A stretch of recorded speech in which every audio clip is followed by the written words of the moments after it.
Welcome back to Unapologetically Woman. We're celebrating phenomenal women all across Kentucky who make no apologies for their perspectives or the impacts that they're making in the community. Today we're celebrating Jessie Laine Powell. Jessie is a wife, a mom, a grandma, founder of JLP Music Global LCC, and a professional recording artist. Unapologetically Woman, Jessie Laine Powell, that's you. Congratulations. Thank you so much, Sharon. It's an honor, actually, just to be thought of for this. Oh, you deserve every bit of this. Thank so you. You have been in music since you were 8 years old. Oh my God, I knew this might sound really, really funny. It's going to date me, to Go say ahead. the least, which I'm proud of my age 61. At 8, I was sitting in the living room with my grandmother who lived with us, my mom, my dad, my father was a reverend, so I'm a PK kid, and my brother, and the Lawrence Welk show came on. And as soon as I saw that, something struck me, something went off in me, it changed me. And I was like, that's what I'm supposed to be doing. And it seemed shortly after that that God started sending mentors my way, from the choir director, Maggie Taylor, to Gail Price, to starting to sing professionally at the age of 14. You know, so it was, I was supposed to know early on. Some don't, but I knew very, very early what my calling was. How did your parents feel about that? Everybody could sing, you know, black church, everybody sang. 6 kids. I was the only one that was compelled to do it. Not just in church, but just to do it all the time. You know, You Light Up My Life, just different songs, Natalie Cole, Gino Vanelli. I mean, and Dad would be trying to do a sermon, write a sermon on Sunday night, and I would be up there singing at the top of my lungs. And just I remember blowing it out. Yes, and I remember my daddy yelling down at my mom, "Tell Jessie to be quiet, I've got to finish this sermon." So it's always just been a part of what I was called to do when I came here to this planet. And your faith is part of what grounds you. Yes, it is. I knew, well, God showed me. I remember when I was going to get baptized at the age of 7. And they're like, "You're sure?" I'm like, "Yeah, I'm sure. I know who he is. I'm feeling his presence, not through you, but my own experience." And I was sick, really sick. I had the flu. And I wanted to get baptized anyway. I got baptized. As soon as I came up, I was totally healed. And what I have in my mind's eye when I say this, I remember just running around the field, just feeling so free. So we had that. I felt his presence then. He's always really shown me that he's in this journey, even during the bad times when I made the wrong decisions, to when I became very sold out to do this for him internationally through R&B, smooth jazz, being a secret agent for him. Wow. So he's been guiding your steps along the way. Even when I didn't even know he was guiding it. That's right. I remember being in the Bay Area when I moved there. I did the opening act for Nancy Wilson here for a golf celebrity tournament, and the road manager said, "You know, you got the chops, come to LA." I was there 2 months later, and I knew God was huge, big, but you've got to be very careful about that because there's a lot of gods out there, and you've got to know the God. So I experienced a lot of different things on the dark side to some degree. So I know what that looks like, and through His grace, I was saved from that, but I experienced that for a reason, because He knew what I'd be doing now, and that I would not sell out. So, and boy, are you doing it. Oh. Tell us about the work that you've done in Hawaii. Okay, yeah, that's really wild. I'm a vocal coach, right? I've done this off and on for about 15 years. So I remember having a child come and was one of my students, and they used to go to Hawaii all the time, and I'm thinking, God, I would love to do that. I'd love to sing in Hawaii. Unbeknownst to me, in 2014, I went Facebook. It was still somewhat new. And I saw my name in this big collage of a thread, and it was the Big Island.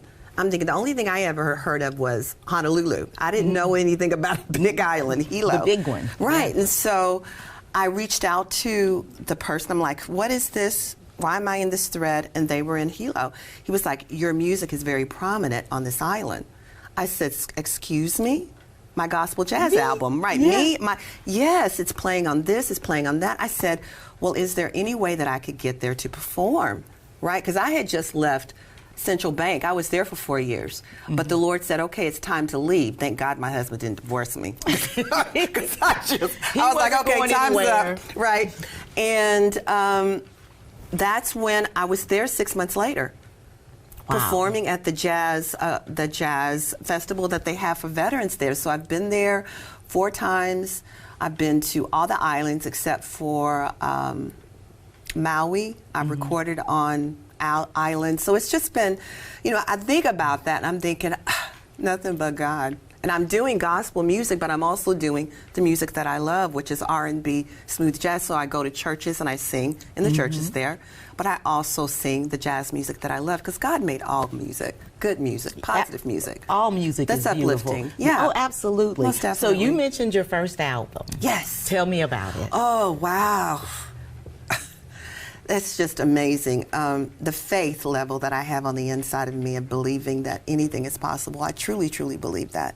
And I always put God to the test, and he always does beyond what I expect.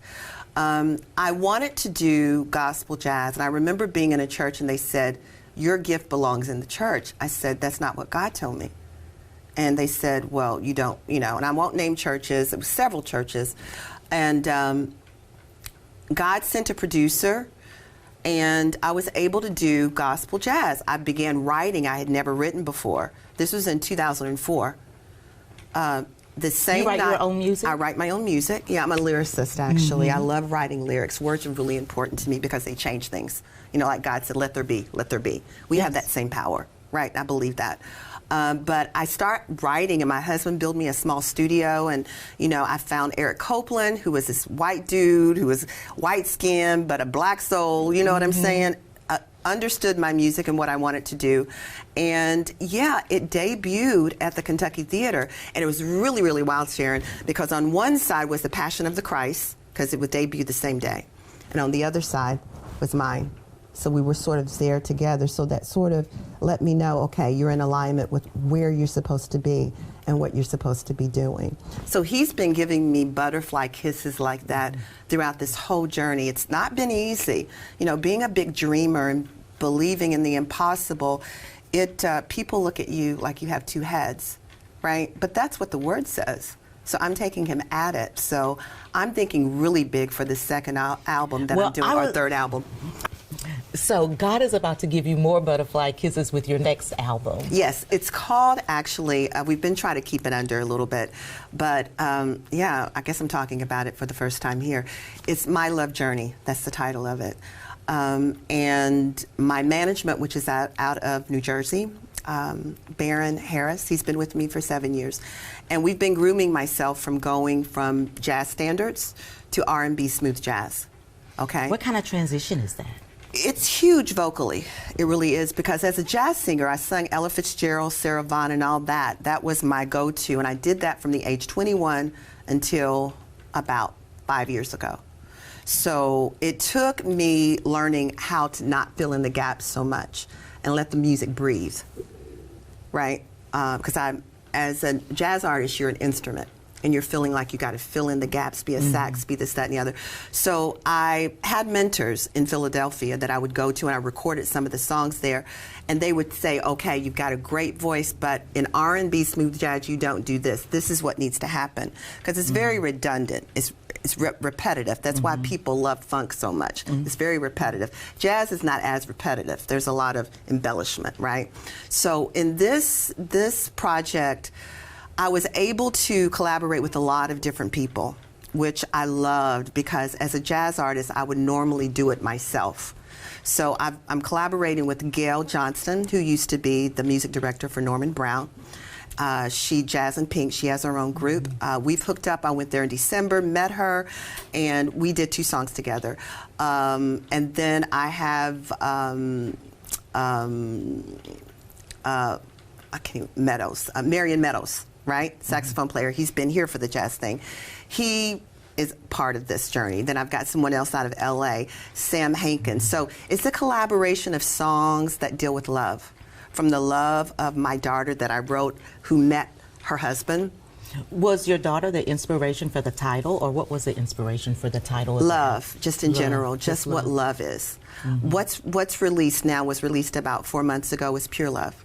That's talking about not the world's love, but the agape love of Christ. Okay, and I love to put scripture in there when people don't know, unbeknownst to them. And if you're a Christian, you'll know what it is and you know the word. But if you're not, you're getting watered or you're getting seed sown and don't know it. So that's where it comes in with me being a secret agent for Christ, getting on these stages. Because when I get on the stage, God is up there with me and something's happening between me and the audience. So the album is about the love of Christ. Talks about that, the love of a man and woman, fire and ice, me and my husband. The love of a new love, my daughter, something special, pure love. And then I have some jazz tunes, My Funny Valentine, which still talks about love. So that's actually the theme, and that love is the most important thing. That if you show love, it blots out darkness. Darkness cannot exist. And what the world needs now, it's love, sweet love. No, not just for some, but for everyone. So that's my dominant thing with what I do and with this project. So I'm really excited about it. Well, not only are you excited about your music, but you've got a beautiful granddaughter. Oh, yes, I do. What's that like for you? Okay. I got a lot of granddaughters. So how many do you have? We have a total of 10. Oh, my gosh. Wow. We got a huge, and it's a blended family, actually, okay? And I love being able to spend time with them and see them grow and see them develop into their own person. That's what's really, really awesome for me. You know, not to pour into them, but to allow them to just be who they are and just support that in their dreams. Because that's what happened for me and my parents. They just took me and they supported it. Just like we have grandkids, they love basketball. So we go to the basketball games, especially my husband, and we support that You said dream. especially my husband. Oh my God, he's there all the time, right? But that's as it should be. Absolutely. Because people, the kids need to know that you believe in their dreams, right? That's right. Their dreams. And you might need to tweak it a little bit, right, to help them along the way. But just like I knew at the age of 8, a lot of these kids know. Instead of saying, no, you can't do it or it's not possible, even though you don't understand it, you just need to allow them to go in that direction, support them, and, you know, they'll be okay. So outside of being a grandmother and your music, your experience and your work goes far beyond that. Dream Manifester. Tell us about that. That's my baby. You know, we've been rebranding me for the last, since June. I've got a company I'm working with, HC Agency, out of Atlanta, with my website as well as Dream Manifestors. Dream Manifestors is my passion, and the reason it is because dreams are possible. You hear that constantly. When someone wins an award or Grammy, they're like, oh my God, don't stop believing in your dreams. You know, dreams are the things that are made of by the master. Anything that you can conceive, you can achieve. I truly, truly believe that. And so what this is, I am not a counselor. I am not anyone with a degree. I'm only a template that something can happen. Things can manifest. And what I do is I just blow the flame. I remind them, take the dream off the shelf. It's still possible. It doesn't matter how old you are. It doesn't matter if you're sick. It doesn't matter. Just do it. And God will order the steps and put the right people in the, just make time for it. Because a lot of dreams are in the grave and they don't belong there. Things were supposed to be done and people were afraid, or they were surrounded by people that did not encourage them in that, right? Why do you think that people allow fear to paralyze them? I think a lot of it deals with their upbringing, what they were told, what was placed in their subconscious mind. A lot of it stems from your upbringing, how you were taught, right? Some of it is just the people that you listen to, the people that you surround yourself with. That's huge. I will cut people off in a second if they don't align with what God told me I need to do. You know, I'll put them in a different category. I shouldn't say cut them off. I'll just put them in a different category. And I have a village that surrounds me. So I'm not... And that's so important. And I don't have people that says, yes, Jessie, yes, Jessie. They say, no, consider this. And I listen. They've been proven that they're out for my well-being. So I have a manager, I have a life coach, I have a trainer, I have a dance teacher, I have a prayer partner that's been with me for 7 years. I've got people surrounding me that blow into me. So when I pour out, they pour back into me. And it's not about money. It's because they believe in the call in my life. And I think that's huge. Anyone can have a village. It takes time to build, right? And sometimes it doesn't take as many people as I have. But I think the reason I have so many people is because of what God's about to do in this next season of my life. And that's the thing. Everybody has seasons, right? Different chapters. I'm 61 years old. And you don't look it at all. And that's because of Mama's genes. Thank you, Margie. But it's also because I take care of myself. You know, I want to feel good. I want to look good. I want to have a good mindset about myself. That's why I have a life coach. And she tells me, like, this whole thing, oh, Jessie, you deserve this. Enjoy this. You deserve this. I'm thinking, yeah, when I look back over my life and what I've done, yeah, it's great to be acknowledged.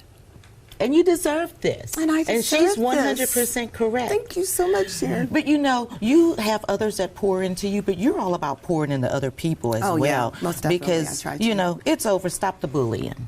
Oh, yeah.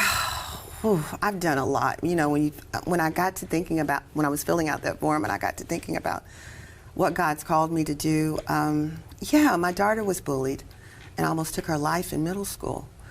And the enemy was trying to strip her of who she was immediately because she was going to be a threat. And it took time to get her to reacquaint herself to who God had created her to be through therapy from the age of 14. And I don't want to go off into that because that's her private. So I try to sort of keep that. But after that, when she got in college, I felt called to do something about this. So I made contact with Eunice and Anthony Beatty Foundation and told them what I wanted to do.